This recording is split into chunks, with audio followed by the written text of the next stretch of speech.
Hej. Her vil jeg fortælle dig lidt om forskellen på vrede og raseri.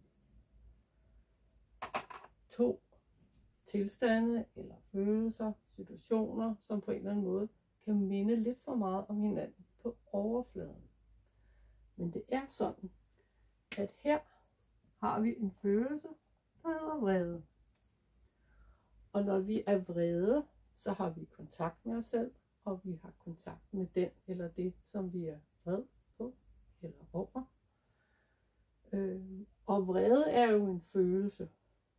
Og følelser er sådan set blot en information om, at man har et behov.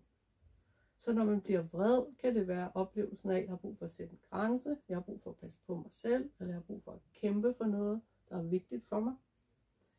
Så på den måde er en følelse jo altid blot en information om et behov.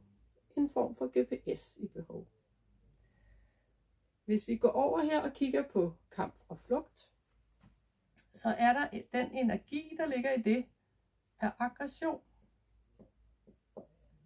Eller vi kan kalde det for raseri. Når nu vi er i den her tilstand af aggression eller raseri, så er det, at vi ikke har kontakt med os selv, og vi har ikke kontakt med den eller det, som vi er rasende over i virkeligheden.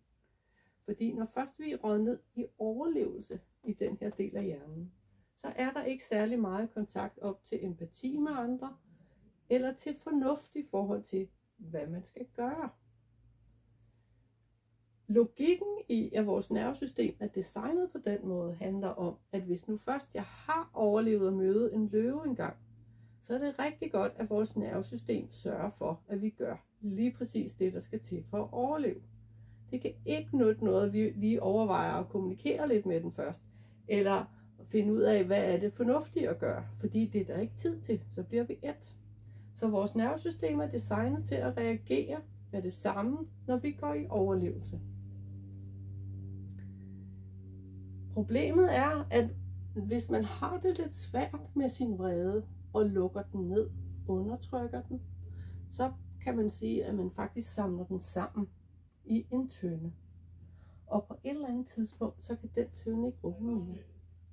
Og så bliver det for meget, og vi ryger i overlevelse, og så ryger vi faktisk ned her i raseri. Og da det jo kan ligne vrede på overfladen, så kan man tro, at det var ens vrede, der var så voldsom. Og så kan det blive en bekræftelse af, at det der med at være vred, det er noget værre noget, det må jeg hellere holde op med. Og så bliver det en forstærkning af, at vi samler sammen, i stedet for, og på et tidspunkt ikke kan rumme mere, og faktisk eksplodere. Og når man har været rasende, så vil man ofte have det sådan bagefter, at sådan er jeg jo ikke. Det er jo virkeligheden ikke mig, det her.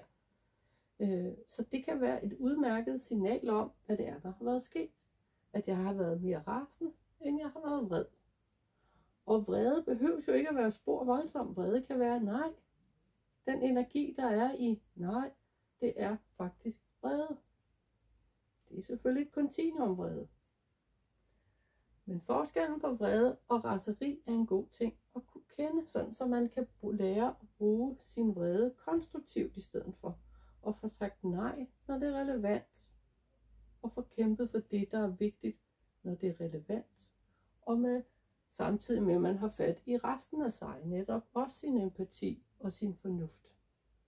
Så jeg håber, du kan bruge det til noget,